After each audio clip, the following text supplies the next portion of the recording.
Tansei, Alycia, Nitsigesen, Agua Mistawasis, Ochinio, Pogo Calgary, Nêhiyawak, Megwas. So I'm Alycia, and I'm learning Cree. So that was probably all fumbled over. But I want to acknowledge that I am a Treaty 6 Cree on Treaty 6 land, right in the heart of Blackfoot Confederacy with the Piikani, Kainai, and Siksika nations, as well as the Stoney Nakoda Nation and the home of the Métis Nation. So I'm going to talk about my birth stories. I have 5 children. The first 3 were born in a hospital setting with doctors or like a GP and an OB, and then my last 2 were born at home with midwives. And I am very fortunate that my birth stories are all positive. I felt fairly in control and empowered by all of them, but they were all very different. And my oldest is now 14, and she was born before midwifery coverage was an option in Alberta. I had to pay like $5,000 out of pocket for midwifery care, and that just was not in my budget. So I used a GP who enjoyed delivering babies and was very nice. So I did prenatal classes with her dad, my then partner, and I thought I knew what I was getting into, and I like visualized this beautiful birth, and it was going to be like so serene and so powerful, and I was just going to like breathe myself through it, and it was not like that at all.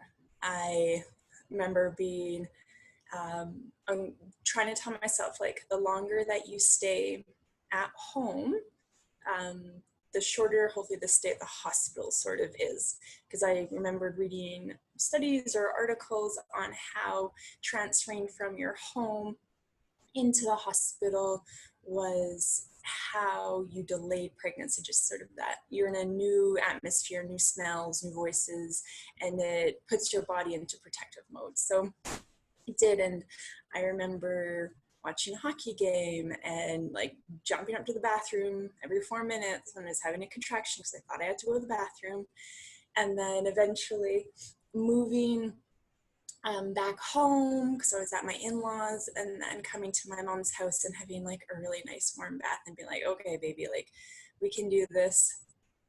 And driving to the hospital, my mom came with me as my support person, and being in the hospital and just like wanting to like smash my head into the bed.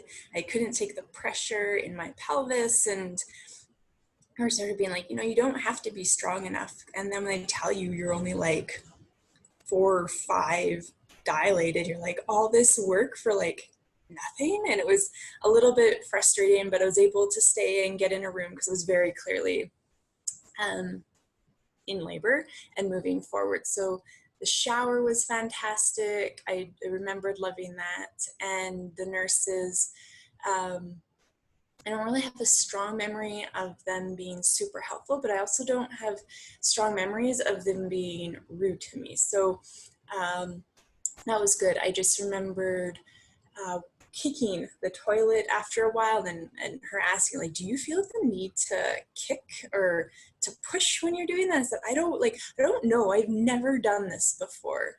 So we moved up onto the bed and got some laughing gas, which I had asked for because I think I sort of hit transition and was just like, I don't want to feel this anymore. Just like, give me all the drugs, but I'm afraid of needles, but I'm afraid of this. I don't actually want that. They're like, well, what do you want to, I just want this baby out is what I want. So doing the laughing gas and putting the mask on, and it made this like really awful noise, like Darth Vader noise.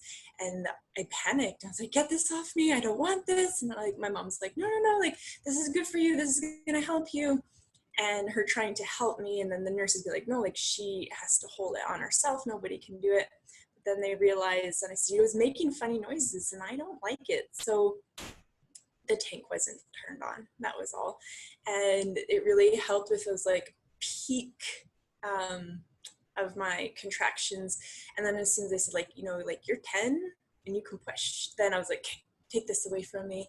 And I proceeded to push, apparently not good enough, because I ended up having to use a vacuum for the end of her birth, which was terrible, like terrible. But they said I was tired.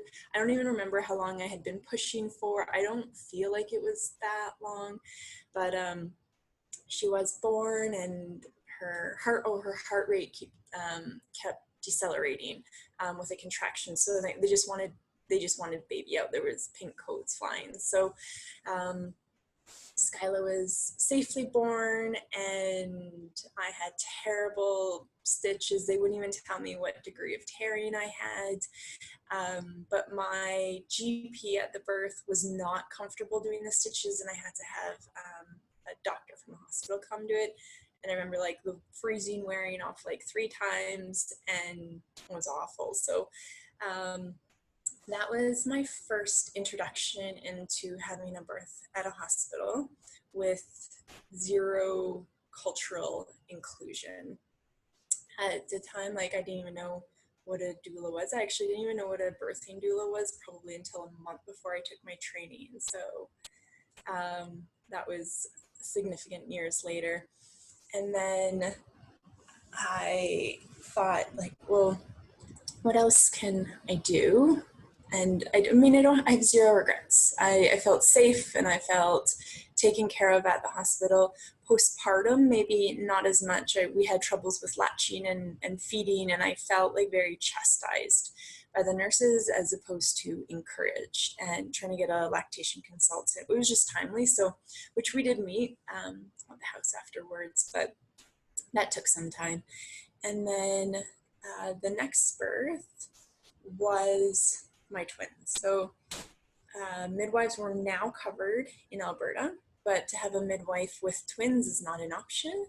And I went to an OB clinic, sort of like we have rotating doctors, and my OB was fantastic. Like, I got amazing care with her, and I always felt very heard and understood. But there was also smaller things in terms of like being weighed. Like, I didn't have to know the number. I didn't have to look at it. If I wanted to know, I could, but I didn't have to. And measuring my belly wasn't done. She said, you know, just as long as we can tell that you are continually growing and you're getting an ultrasound. Every time I had a OB appointment, I had to have an ultrasound so they could see that babies were growing safely and healthy. And so I didn't have to do that. And I found, and, you know, talking to her, I was doing my B.Ed at the time. I was in my final year. And she asked where I was going to school. And then I found out that her husband was actually in my program and in one of my classes. I had talked about how there's this man with like his PhD in some sort of science I didn't even know how to pronounce, and I didn't understand why he was doing a B.Ed. And she said, oh, that's my husband, and he loves school, and so this is the next step for him. And so with her knowing what I was doing in my programming and our visits, she could also say, how are your stress levels? Because I know that you have this paper due and this project due, and how are you handling all this? How are you sleeping? How are you eating? So I felt like I got really personalized care with her.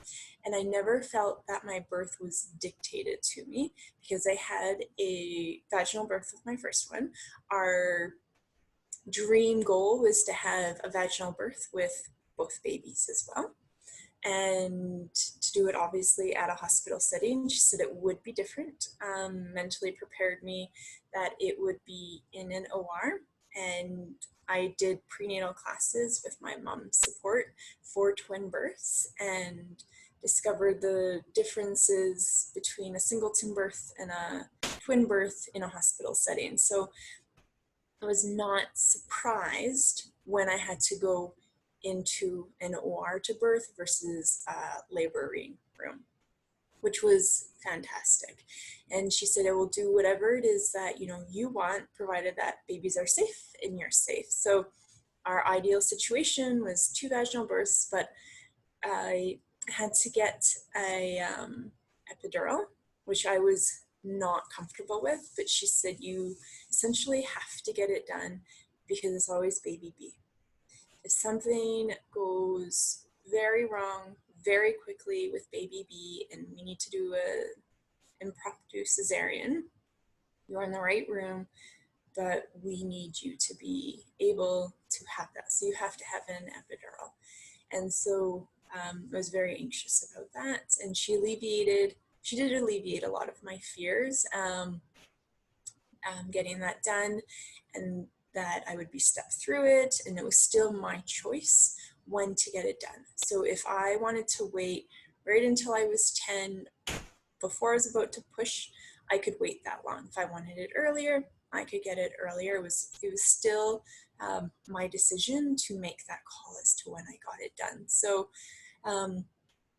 that kind of care provided by her was fantastic. And then we just stepped through the possible situations that are more common for twins and the potential of what recovery looks like or what the room will look like if all of a sudden something does, one twin starts to really distress or the other twin starts to distress after the birth of the first one. So I felt very prepared for this birth. And because it was my second one, I now knew what contractions felt like. I know that it ends. Like, I remember being with my first one, being sort of stuck at between 4 and 5, thinking, this is never going to end. And being frustrated and thinking this isn't how I plan on it feeling or happening, and not letting go of control. And so in the twin birth, I knew what I was sort of getting into, but there would be 2 of them coming out. So when I went into spontaneous labor with them, I had going in sort of really early labor for a week. Every time the sun set, I would feel really minor contractions. I didn't time them, but I knew that they were there. But I also knew it was my final week of school, and like I was run like a master's program, so I didn't have any exams, but I had papers to get in. And so after that final week, I handed in my paper and I said, okay, you can come. And I went into labor the very next day. So went to a play date because I promised my oldest that we were going to go to a play date, and all my friends like, what are you doing here? Like, you need to go home and you need to birth. I was like, no, I told her that I was going to be here and she's going to have fun. I'm just, okay, hold on, I'm having a contraction. And then I felt the like need to take off my dress that I was wearing. Everything was very constrictive. And then I realized like people were watching me in labor and I didn't want that to happen. So that's when it's like, okay, we have to get going. Let's go. So packed up my kid, we came home, dress off, and just started a lot more mantras, hip swayings of like, let's bring the babies down, calling my mom, calling their dad, and be like, I am definitely in labor. I don't think I was timing them at that point in time, but I knew that they were regular and I knew that babies were coming. So got my oldest, I think her aunt came in, picked her up so that I could birth, and then my mom finished work, and I think my husband had finished work, and so everybody sort of came and said, okay, like, I need to go to the hospital. I can't talk through my contractions anymore. Like, I'm definitely in labor. So we drove to the hospital, and at the check-in, she said, okay, well, how far along are you? And I said, I'm like 36 weeks and 4 days. And she said, oh, well then, let's find out what's really going on. And I was like, I am in labor is what's really going on. And she said, well, no. I said, they're twins. Like, I'm having twins. This is not my first birth. Like, I am definitely in labor. So they sent me in to get checked, fetal monitors all put on to make sure that babies were okay. And they're like, well, you're coping really well, I think was how they said. And I was like, fantastic, good for me. And then they checked me and I was 6, and my mom was providing them the background story of how my first birth went. And then I just heard like mad panic in the hallways, and like, there's twins, we need our room open, that one needs to be cleaned. And it's like, like, I was in labor. I told you, you should have just listened to me. But it was nice to know, like, I was getting my room and I knew what kind of room that I was going into. So I was prepared for a very different environment, not so cozy and warm as a hospital room can be, but got in, met everybody, got like blood drawn, and there was just a lot of people in there, and I knew to be prepared for up to 26 people in a birth because each baby sort of needed a team and who could be in there. So I was really grateful that I'd gone to the prenatal classes, because I think that would have been very overwhelming had I not known what I was getting into. So met with the doctors and talked about what, you know, in terms of what I wanted, and that I was afraid of needles, but I knew I had to get the epidural, and that I wanted to wait until I was 10. So the anesthesiologist came in and said, okay, you know, I'm here. As I said, no, like, I'm only like 6 or 7. I'm not ready to get it done yet. I am quite scared and I want to wait till I'm 10. And he was very put off by this and said, you know, well, I'm here, you should just get it done. Like, what's the point? And I said, well, I'm quite fearful this is the point. And he said, well, fine, I'm going to go and find another client, but, you know, you'll be hollering for my name and I might be busy, kind of thing was how I felt, and was not a positive moment in their birth, but definitely progressing. And it was a smaller bed, so it wasn't as comfortable, but we decided to move me onto my side, and then that's when I felt like vomiting. And I'd not felt that with my oldest or with this as a kid. No, like, not being on my side, and I was tired, I was hungry, like I just wanted to be fed. It was now probably like 1 o'clock in the afternoon. I hadn't eaten since breakfast time, and I'd been in labor, and I couldn't eat and I couldn't drink anything except ice chips, because if I had to go for surgery, you know, they didn't want me to aspirate into my lungs. Like, fine. But meanwhile, they're feeding like my husband orange juice because he was looking very white and very faintish. And I was so jealous and I was so mad. I was like, I'm the one doing all the hard work. Why can't I get some orange juice? But so then I decided, okay, like, I will take the anesthesiologist now. And a different one walked in. And he was very kind, and he asked how I was doing, and he said that twin births were actually his favorite because he had a twin sister, and it just like immediately he put me at ease. And he said, I'm going to talk you through everything, and this is going to be hard to hold still through your contractions, and you're going to have a couple, but I know you are fully capable of doing this. So I remember him stepping me through it and saying, okay, you're going to feel something cold, and then you're going to feel some pressure, and then I'll be done. And so I felt it, and I was like, oh, that like kind of hurts. And he's like, all I did was wipe your back. It's just cold. Like, oh, that's embarrassing. And but he successfully put in the epidural, laid down, and it kicked in, and I was just like, oh, this is why women get epidurals.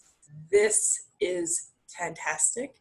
I could still feel the pressure of the contraction. It was dull, and I could see my stomach getting harder.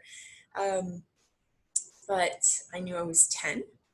And so the nurses said, like, anytime you want to push, you can go for it. And they said, look on the monitor. You can see when you have a contraction, but also look at your belly. You can see when you're having a contraction.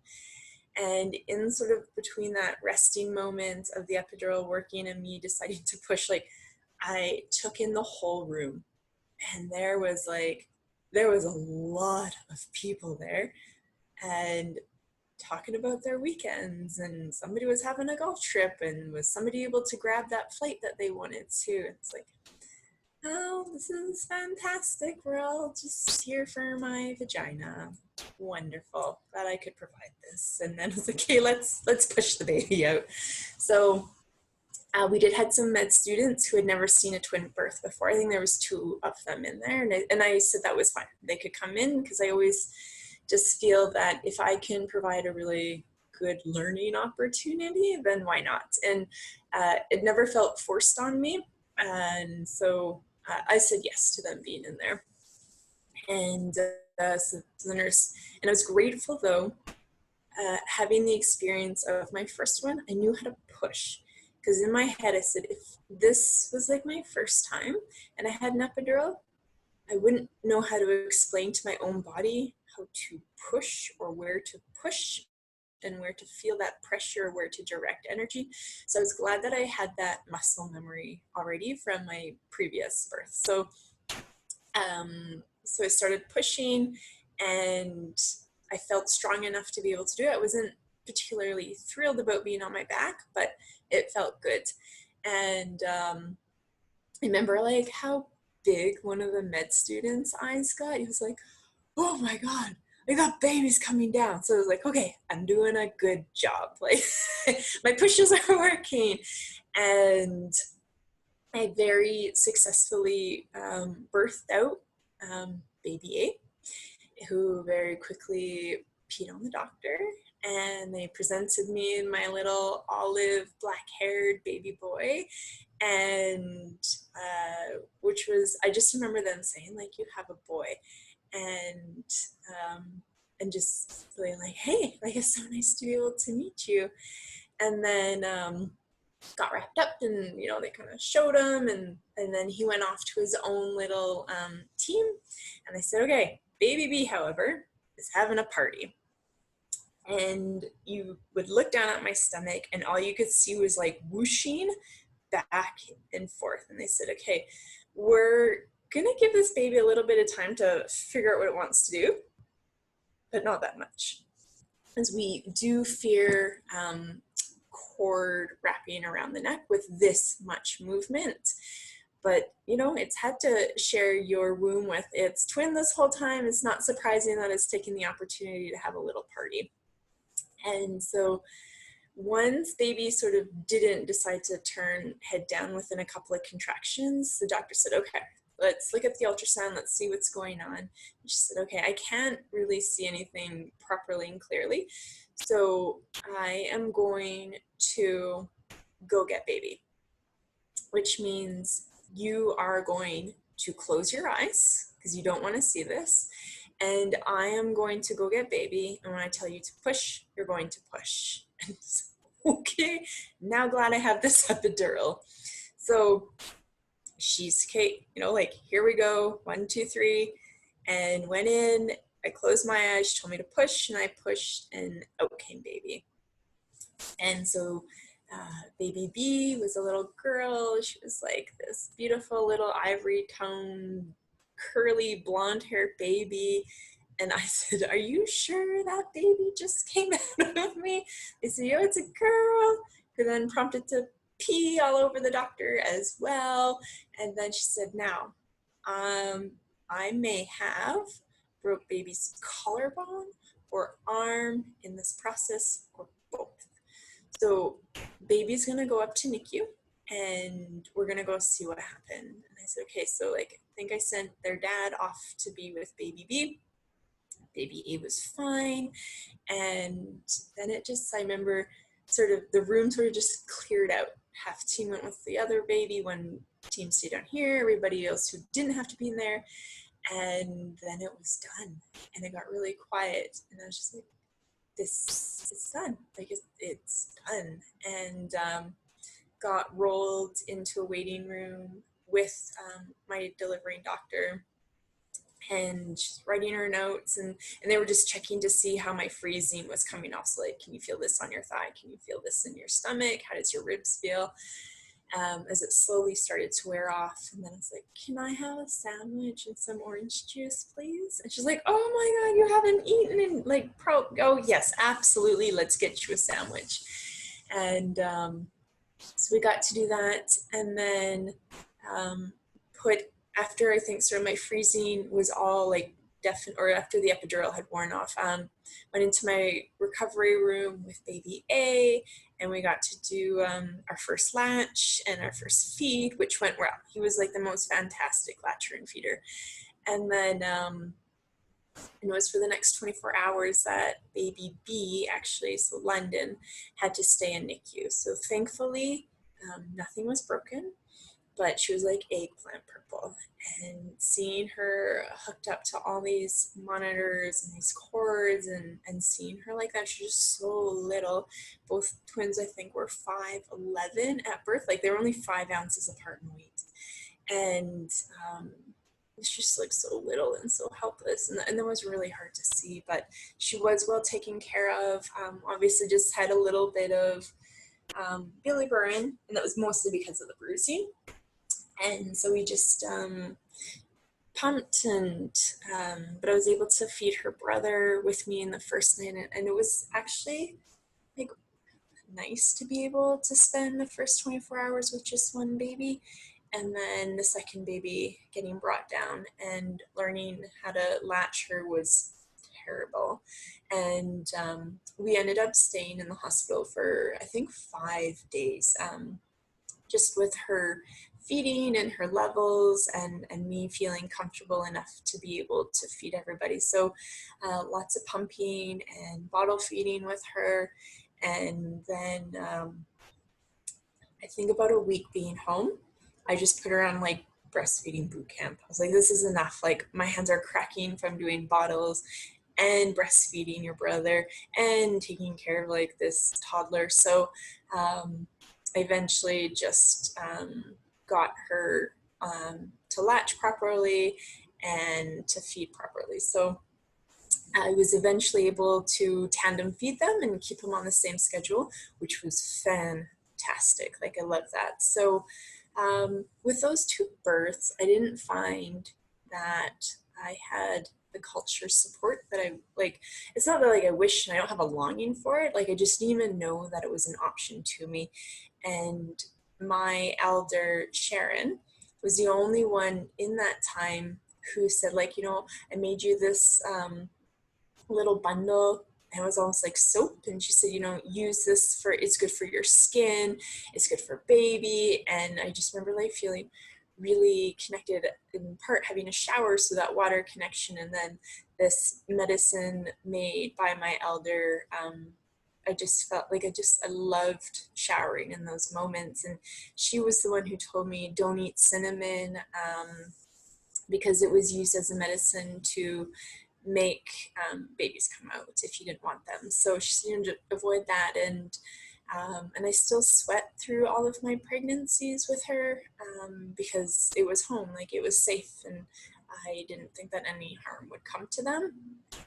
And I also know that it was a safe place. Like nobody would make me do anything that I didn't want to do there. So I always participated in her sweats, and she was a two-spirit elder, and she led our sweats, very women focused, and driven, but men were more than welcome to come.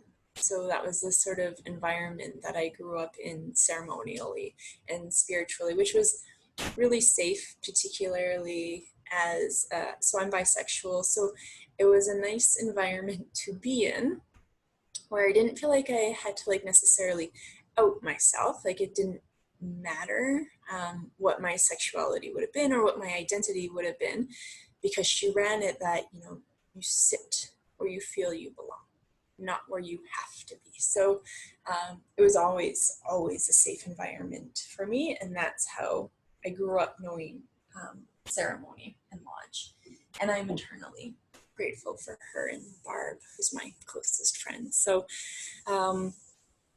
then with my last 2 home births, or actually midwives were now covered in Alberta. So when I had number 4, I thought, like, this is going to be my last birth. I wanted it to be like my dreamy home birth of everything I want. Actually, no, I didn't want a home birth at first. I just wanted a midwife, maybe not at the hospital, but maybe at a birthing center. Because I was still holding onto those attachments that you have to go out of your home for birth because it's safer. I guess I very much still held on to those beliefs. And so I found a midwifery clinic that still was available to take me in. And it felt great, but it also, I now realize like how much my OB with the twins had very midwifery care like tendencies, and not just like in, out, like, weigh you, how are you doing, any questions, okay, goodbye. I felt very like taken care of, and how's school and how's life, and how are the other kids, sort of thing. So that sort of care I felt transferred over very beautifully. And this team, after listening to my other birth story, said, honestly, we have some concerns that you might not make it to a hospital or a birthing center. The only birthing center available then is on the opposite side of the city where I live. And so they said, which is fantastic if it's 3 o'clock in the morning and there's no traffic. Yes, you can maybe get there in like 20, 25 minutes. But not if it's rush hour, not if there's an accident, and not if it all of a sudden takes you an hour and a half to get there and now you're having your baby on the side of the road. Nobody wants that. So we want you to seriously consider planning a home birth. And I was like, I wasn't taken aback, but I was like, oh, okay, this might actually be something I should consider. So I did some reading into it and decided, like, yeah, I could totally do this. Like, I wasn't stuck to having any sort of medication for reducing sensation. So that was not a concern to me, but it was honestly just, I think, holding on to that fear that you have to go out in that expectation. So no, like, yeah, let's plan it, like, home birth, let's plan a water birth. Like, this is my last one. I want to go out like on a bang. So that's what we planned. And he was born actually in June. So June 5th is his birthday. He actually ended up being my longest pregnancy at like 39 weeks and 4 days, I think. I never made it to 40 weeks in any of my pregnancies. So had him, and it was beautiful, like crosswind, had lilac bushes outside my windows, and it was like slightly raining later, and it was just like that at home where I felt taken care of, and I could invite like all my closest girlfriends, and my aunts and my grandma were invited, and my mom and my sisters. And my mom was present at all of my births. She came to the twin birth, and my first birth and this birth. So it was because I always want my mom. Like, in these moments of panic, I always want my mom. And so she was available to come. And I, though, know that I like to birth in silence. And all I want is people around. I want my midwives there. But I don't want people to watch me birthing. I feel like that very intuitive, like, stop watching me and just let me birth, like, let me stow away in a dark corner somewhere and let me do this reaction comes in very strongly. So I let everybody know, like, I want you to be there and I want to feel supported, but I actually don't want anybody to come up until I'm ready to push, and then you guys can come up and then you guys can cheerlead. So that's what I did. And I remember, like, the birthing ball was fantastic this time. I had back labor through the Skyla's birth, the twins' birth, and this birth. And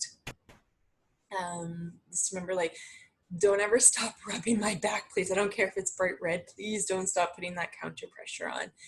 And being able to like rest my forehead on the bed now. So baby number 4, I learned how to surrender, just to go limp, to concentrate on my breath and sort of like physically disappear into the top of my brain is the only way I can sort of explain that.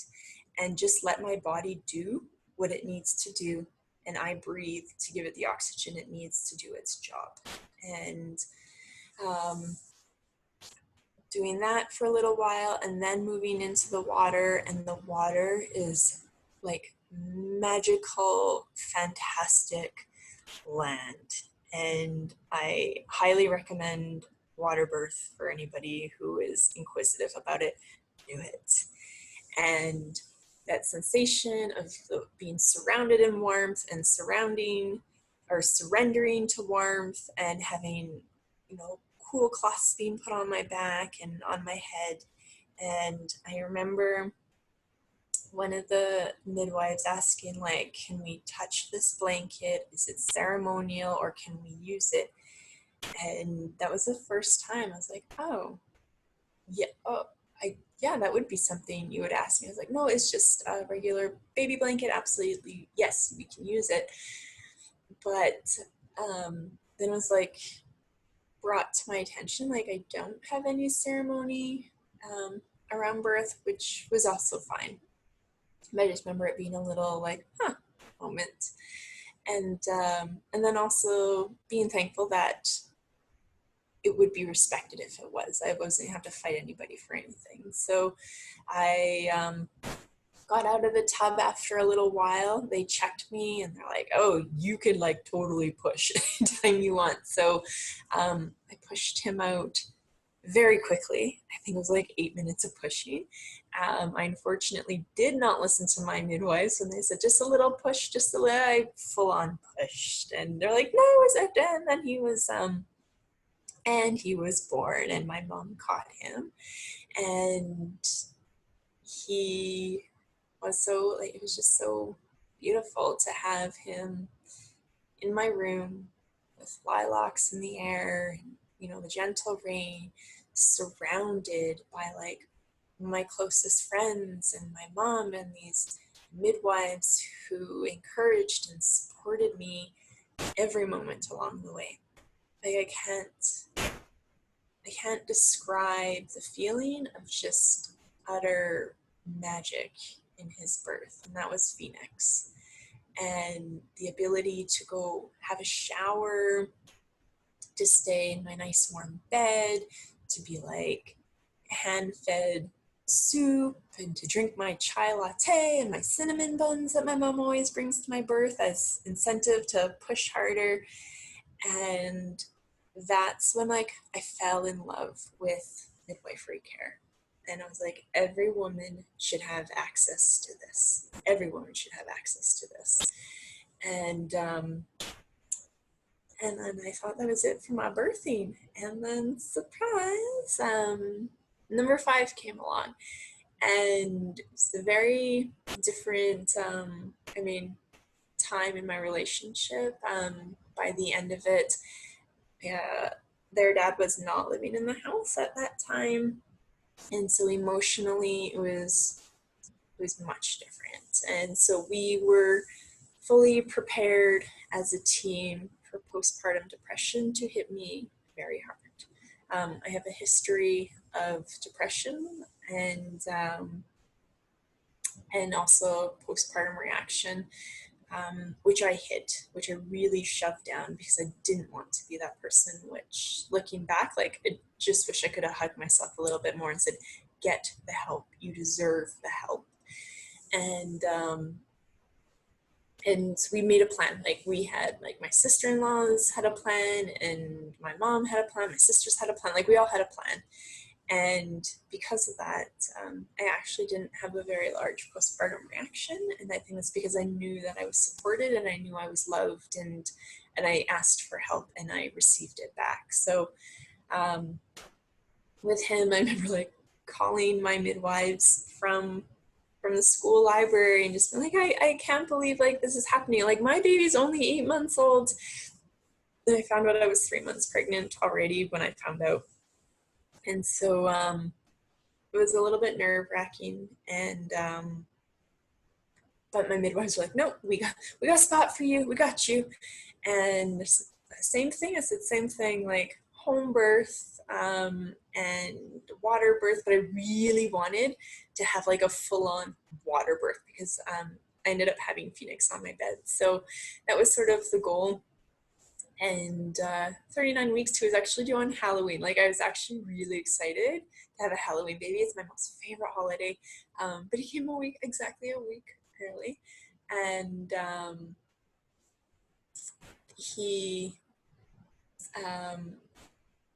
we had him at home, sort of like the same crew. And I remember when my midwife came over, my main midwife, Sarah, and she's like, it's just like deja vu again. Like, you're on your ball sitting on your bed, you look good, you look relaxed, but I know you're in labor and you're probably like 5 and we're just gonna wait. And I think there was bad traffic and our backup midwife couldn't get to us. So we ended up having to have another midwife who just happened to live, I think, closer in my neighborhood and the ability to come. And as soon as she came, because I was whining so badly that I just wanted to be in the water, she finally, like I heard her voice and I was just like, oh, can I go in the tub, please? They're like, yep, now you can get in. And I was just like, like, let me just melt into this. And then I had some moments of relaxing and some cold water and cold chips, and then I was like, okay, like I think I'm ready to push. Like, you think you're ready to push? You start pushing. This is your birth. And oh wait, no, my transition was really hard in his. And we always know my transition is usually 1 or 2 contractions. I sort of like pop out of nowhere, go, I'm done. I'm done doing this. Just take me to the hospital. I don't want to feel anything. I'll take that epidural again. And like, this is not your plan. What is happening? And then just 1 or 2 contractions, like, this is what you actually wanted. Remember? I'm like, oh, yeah, okay, let's have this baby. So same thing, but she said, you know, you're strong and you're capable. And I was like, yeah, no, I know I'm strong, but I am so sick and tired of having to be strong. And I know I am capable, but I am so tired. And she knew that I wasn't talking about my birth. I was talking about my life. And like, she just looked at me and was just like, you're going to be okay. Like, you can do this. Whatever happens, you can do it, okay? And I trust in you. You're safe. Baby is safe. We are all here for you right now, and that isn't going away. And that's what I really needed to hear. And then I was like, okay. And she's like, so we're staying. I'm like, can I please get in the water? And I don't think the midwife was there yet. She's like, not yet, but soon. So then when I was able to get in the water, past transition, and then she said, you can start, like, if you want to push, you can start pushing. That was like the longest I think I pushed. And I remember thinking, I should not have stopped working out because my core, it's on fire. And then sort of that pleading, like with baby, just to like, please come down a little bit further with this push. Please don't go back and like, just work with mommy on this. And eventually getting to the point where I knew I was crowning, and my sister caught Chael, and being him brought to my chest is actually one of my most favorite pictures in the whole world. You can just see the complete joy and relief and love, like, all over my face as I look at this little baby. And I knew I was done.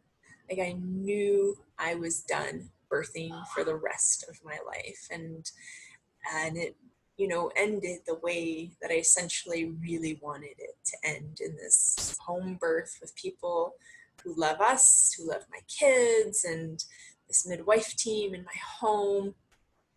And I didn't think I could go out like on a better note than that, essentially. And even though I didn't get any sort of ceremony in any of my births, I don't have any regrets. I still, and I think it's because I felt empowered in all of the decisions that I got to make at the hospital, and then at home and with the midwife team, and them asking like, is there anything that like you want to do that is cultural? And I was like, no, because I honestly like I didn't know. And you can't miss what you don't know. So as I then moved out of the education field, I was a teacher for years and years, and into the birth worker realm as a birthing doula, which actually stemmed from me wanting to be a midwife. And I had some friends tell me, you know, you should be a midwife. And I was like, that'd be cool. Like, I love babies. I love birthing. I have experiences. I have almost every birthing experience except for cesarean birth. I don't have that. And then I realized, like, I went to admissions and asked, and you need this incredible science background that I do not have, and I'm not going to go get another science-based degree and hope that I get a 4.0 GPA in it. Like, nah, that ain't happening. So a birth doula was the next suggestion. So I took a weekend course through DONA, and I really loved it. Like, I loved it. I loved the women in it. I loved talking about birth. I love that I was able to give my own personal history and experience a place where it would be valued, where I knew I was able to guide women and through a variety of birth situations that I'm going to support you in the hospital. I'm going to support you at home. I'm going to support you in a birthing center, because it's not up to me to dictate where you want this to happen. I am here to support you and love you and value whatever decision you make, because I know how that difference of support can make you feel empowered by your own decisions. And I don't ever want somebody to feel judged about, you're planning this beautiful home birth and you end up with a beautiful hospital birth. And I don't want you to feel like less than anything because you ended up in a hospital or you ended up having a cesarean. You were still somebody who birthed your baby, even though it ended up not the way that you wanted. And it was certainly not for lack of effort or for trying. And some people are just more comfortable in a hospital setting. And I want that decision to also feel empowered and not taken away from you and not shamed out of you. So as a birth doula, like, I am completely open to however you want your birth to look. And then having more experience within ceremony, though, like, I want to be able to bring singing in, and there has to be songs, like, and there has to be medicines. I just don't know who these elders are. So that sort of started out my path on trying to connect pieces and places and people and midwives together who are Indigenous, and to sing songs while birthing, and to provide that cultural care. Even though I didn't receive it, I want to be able to give it to other women. And when I sing songs that they recognize in Lodge, it's a reminder, like, how birthing is ceremony. And there is an end, and yes, it is difficult, and you can get through this. Like, you gotta dig deep down into those prayers. This is third round, honey. We gotta go, because that fourth round is coming next, and that means you get to hold baby soon. But right here, right now, you gotta dig in deep, and we gotta do this. So that is sort of how I came into my role as a birth worker. And attending births is just, like, it's indescribable watching a baby being born. I have no words for it. I cry every single time because it's just this magical moment of something that can just never ever be replicated again. And and celebrated like instantly. Like you're just, this baby is so celebrated, and all of the effort that went into your labor and the birthing is celebrated. And I really want that for every birthing body possible. And because I didn't always have a supportive husband, I am able to give that care to other people, and that maybe they're not actively together with their partner, or they not really sure what's happening, or maybe they like the heteronormative situation isn't always there for everybody. And I want my clients to know that I still value them with or without a partner. And then if that partner is female or male, and whatever type of birthing body you have, whatever your identity is, like, I am here to support you, bottom line. Tell me your pronouns, because I'm certainly not here to fight with you about the way that you view your sex and your gender. There's like none of my business. Whatever you tell me, you dictate to me what it is, because it is the way I'm going to support you, to see you how you want to be seen. And I've also turned down clients who I knew I wasn't going to mesh with, who only wanted me to like essentially make my anxiety go away. And I can't provide that sort of service or care for you. And that's fine. Like, that is fine for everybody. There are lots of other doulas who would just love to be able to support you in a different way than what I can. And given that I view birthing as ceremony, and I grew up in two-spirit ceremony, like, that's just the perspective I have, and the way that I value everybody, and wherever it is that your identity lays. And also how I'm going to be able to approach you as well. Like, you have to realize that as well.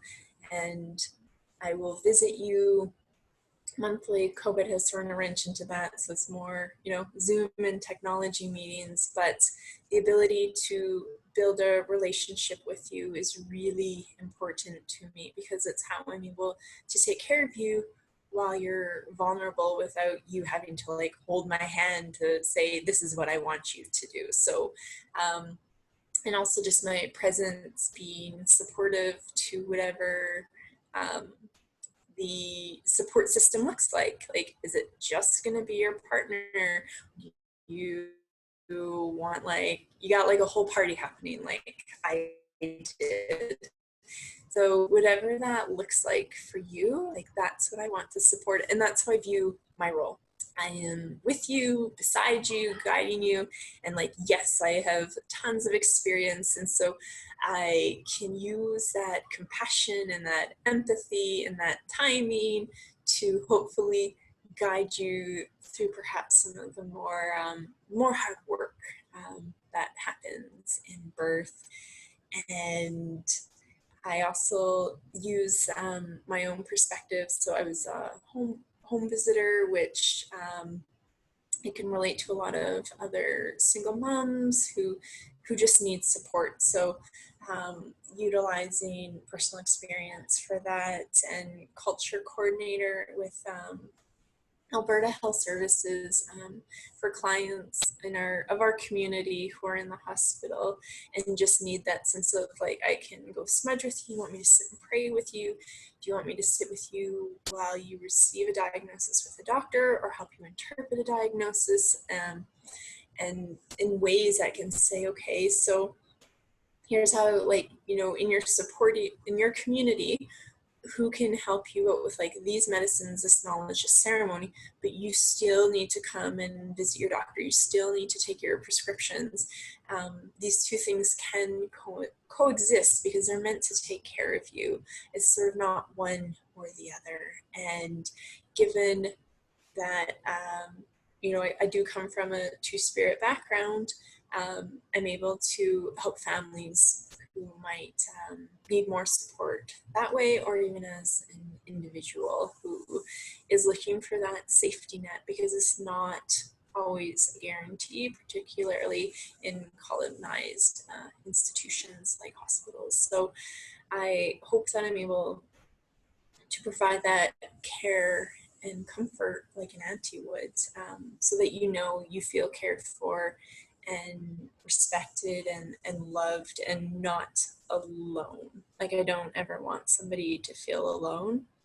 And that's sort of in any aspect of life, and but also particularly in birthing. I don't ever want you to feel like you have to do this alone. Somebody here is beside you, literally holding your hand, singing you songs, or keeping that like smudge lit the whole time for you, because that sense of comfort comes from smells, or and providing that cultural care, like continuity, like all the way through your pregnancy into postpartum, when I come visit you after, and just making sure like I did a good job and that your needs were met, because this is not ever about me. This is about my clients coming and feeling valued and feeling heard, and that they ultimately felt empowered at the end, because that is how I felt in my births, and I wouldn't want anybody to feel anything less. But I know that is a very frequent story, and I don't like. What can I do to disrupt that? So as a doula, that is how I provide my continuity of care, as much as possible, and just like learning as much as I can, and absorbing and hopefully meeting more elders who have this birthing knowledge that I'm really seeking, particularly in this area. We don't have a very high birth worker community, and I'm just, you know, I'm trying to build their roots up essentially, with Four Directions Midwifery and Jessica Swain, who's just a doll. And that is, yeah, me. Questions? Yeah, I think it would be really helpful if you could just summarize, now that you have shared your birth stories and you're doing the work that you're doing, for people who are planning a hospital birth, do you have just some, and who really want to bring that culture in the door with them, if you could just basically share some specific ideas on how people can feel grounded, and that they are honoring their birth traditions inside the Mm-hmm. hospital room. So in the hospital, some of the newer facilities, they do have a smudge room, but I mean, I think it has to be like booked, and so we might not be able to do that. But I have drummed in new hospitals, and that was essentially me going like, "You're not going to tell me to stop. Like, this is her birth. This is what she wants, and you're not. I'm just not even going to leave you the room to say no." So you can do that. And I mean, like, just bringing tobacco with me and laying tobacco outside of the hospital.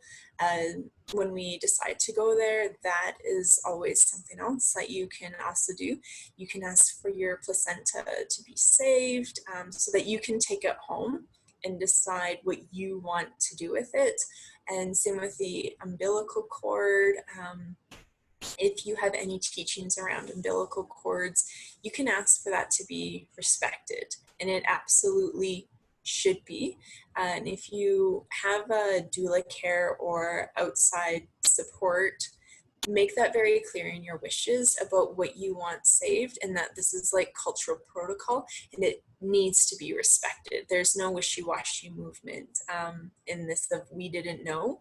Make it have your midwife or your OB who's with you in the hospital, just that your needs and wants are very clearly stated and they can absolutely be accommodated.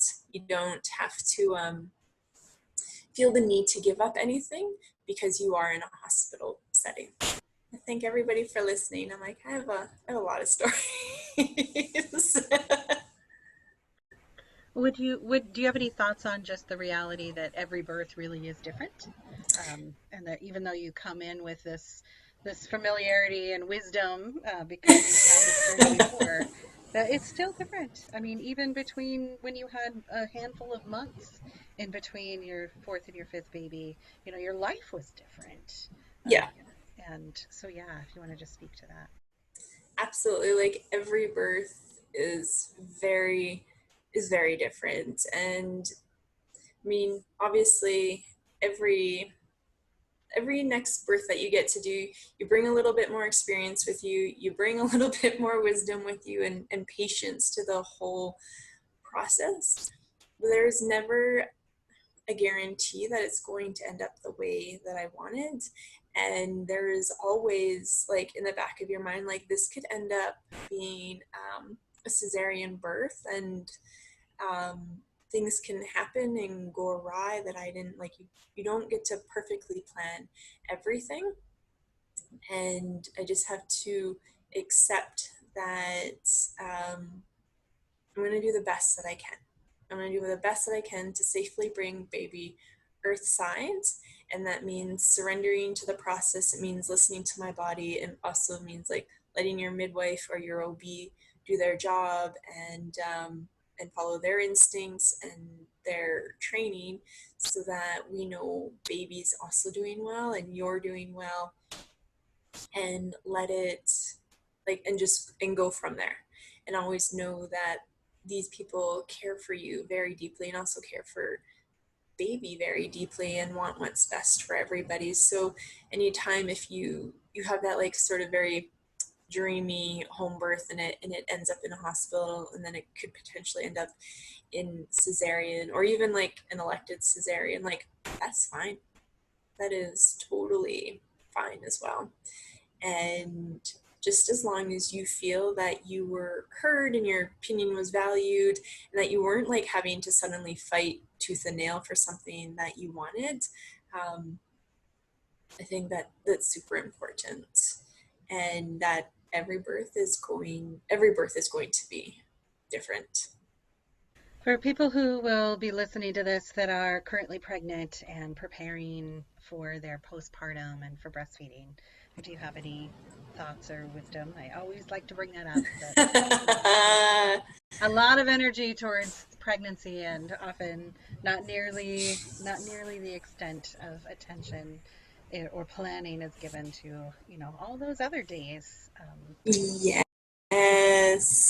Part of your new life. Um, so when you are pregnant, please talk to your partner or your support teams about sleep deprivation, about eating actually like hot food. If somebody is coming to visit you, they better be bringing you some food, whether it's frozen, whether it's fresh, whether they're going to cook it there for you.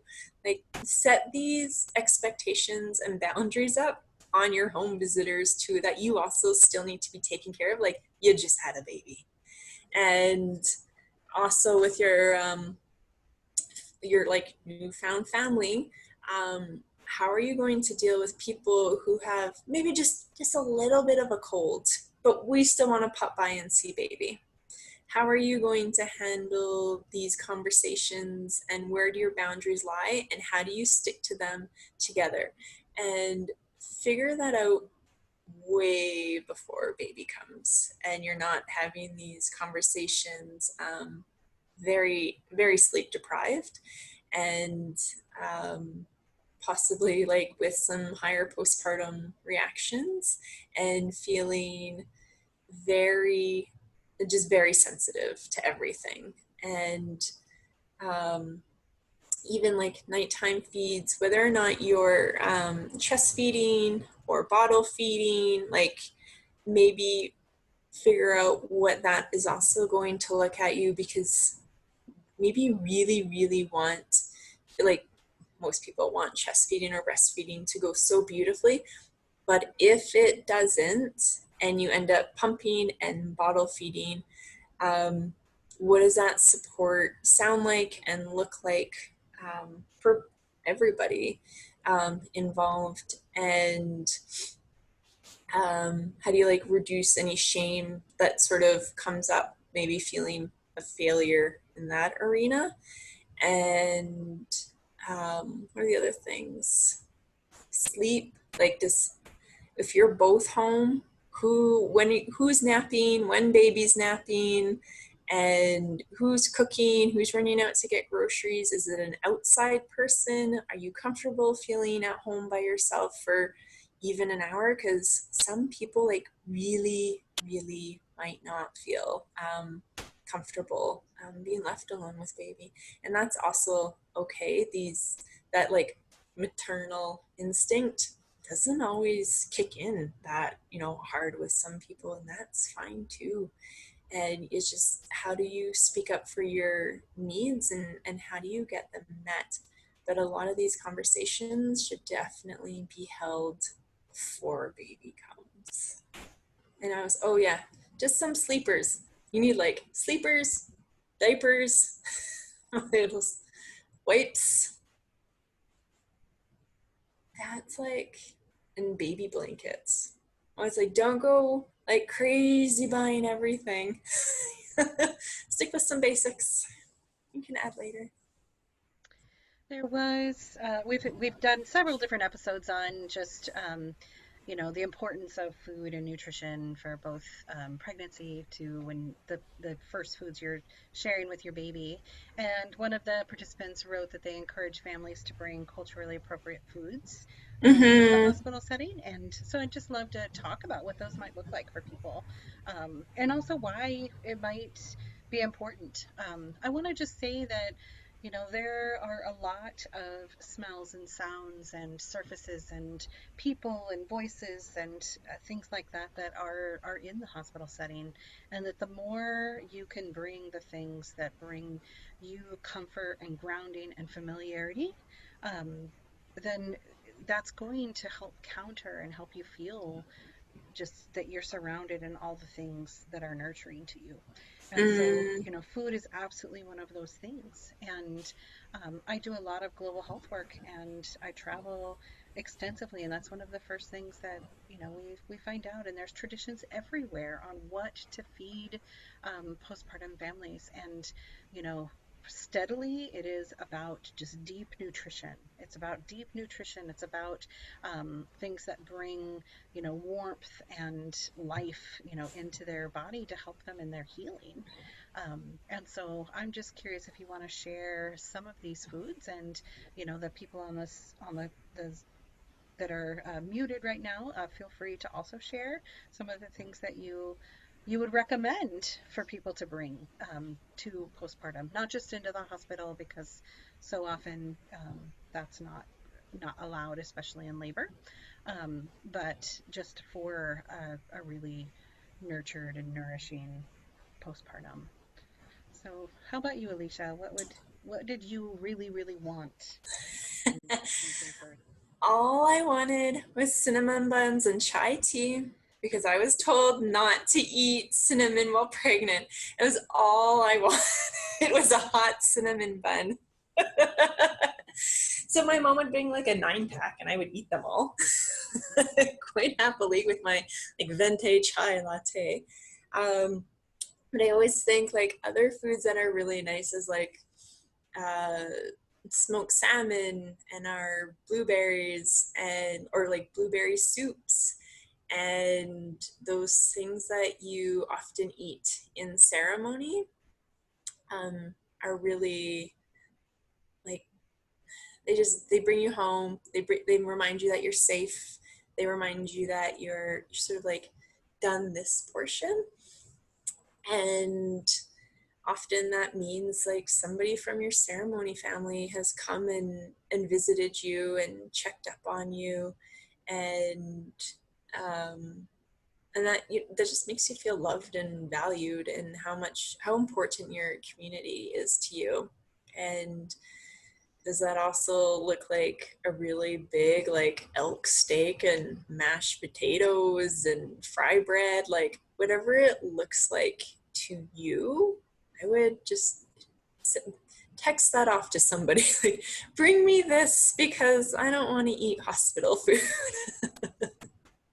I was gonna say, when you're in the hospital, also feel free to bring your moss bag and practice wrapping baby up in there.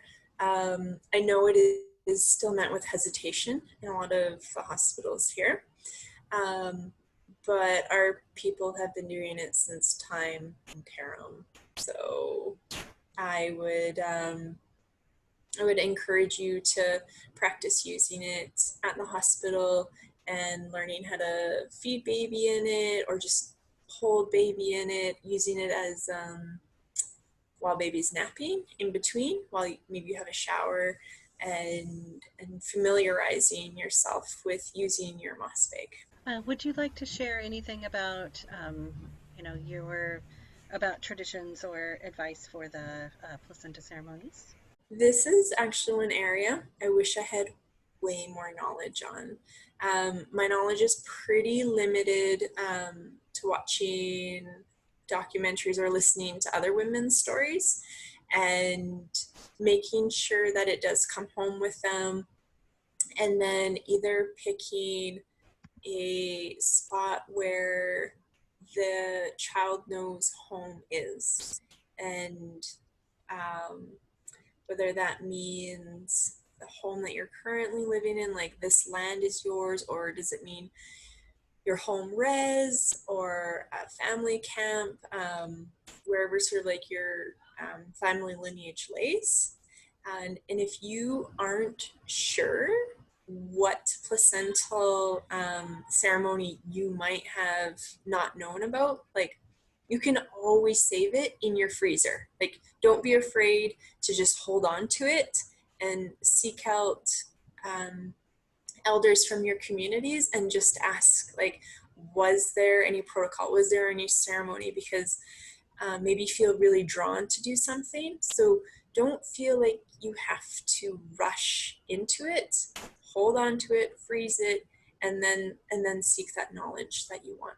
Yeah, the point of this was to be able to just have some stories of Native families, from Native midwives, from Native birth workers, from people who are supporting people to feel empowered in their births, because so often the stories are only about the medical pieces that happened.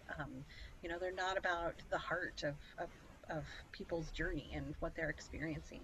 And so the idea was to just really make some space to let people tell their stories, in all aspects of them, the struggles of it, the traumas of it, the beauty of it, all of the different ways that people birth, and also to be able, like, for example, next week our speaker is a birth keeper in Peru, and there were people here who are Peruvian and did not have any access to that traditional knowledge.